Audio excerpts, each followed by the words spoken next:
we're committing ourselves to a service to not just have a group or organization or a little religious gathering, because this thing is bigger than religion. Religion is just what somebody uses and I say religion in the sense of what you rely on. Because your religion is what you turn to when things get hard. Your religion is what you turn to when you're challenged in life. And that's necessary. But what's even more necessary in its application is how you use that to make the conditions better. If you do all right, if you get a little religion that works for you, and we experience this because we see some of the Arabs come over here, we see some of the other, religious, Hindus, and they have their own little square, and it works for them in their community, but our communities go to hell. Come on, man. That's not real religion. Because if you are a man of God and you see any condition among any people who are destitute, and you say that you have the light of God, you don't walk away from that. Yes, sir. You deal with that.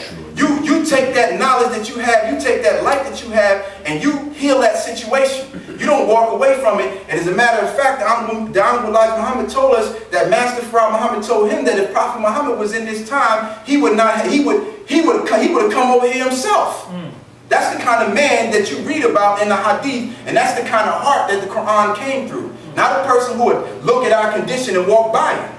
And this is the kind of man that we have in our midst with the leadership and Honorable Minister Louis Farrakhan, is a man who's dealing with our problems day to day, dealing with all of the different things that we are faced with, concerned about our problems, not just as a black leader, because he don't just serve black people. And that's another thing that most people don't know about him. That's a fact. This man is going around the world and he deals with all of the situations that oppressed and people who have been done injustices deal with. But there's no people on the planet, and I challenge you in what I'm about to say, to prove that there's anybody on the planet that's been done worse and is more oppressed than black people in America. Try it. I know you might say, well, there's people in Africa right now, they get raped of their land, but at least they got knowledge of themselves, and they only allow, and it can only be done to them by somebody who comes that looks like them, that deceives them. But they don't suffer the level of oppression that we suffer from. Any area that you go to, any society that you look at, nobody has the total 360-degree ailments that we have. We have every condition that you read about in the Bible and in the Quran that was ever wrong with the people. We have all of that. So it takes more than just a person on a prophetic level to deal with something like that, because every disease that you read about in the book is in our community. So you need somebody who has the total range of all of the prophetic prophets, the people who came. They deal with people. Sodom and Gomorrah had the homosexuality issue. When you deal with Babylon, they had like it says, in it was filth and abomination, but around it, the way it looked, it was a golden chalice.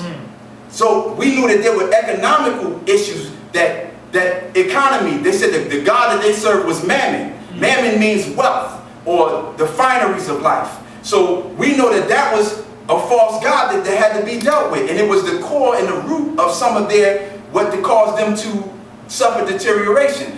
All of the different prophets and the different circumstances you read about is present in America.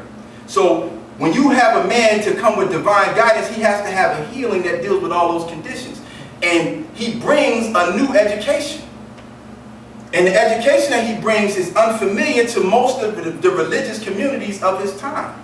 And you see that repeated argument in the Quran is that whenever Allah raises up a man with a new revelation or abrogates a revelation, the people of that time always say, we were following somebody before you came.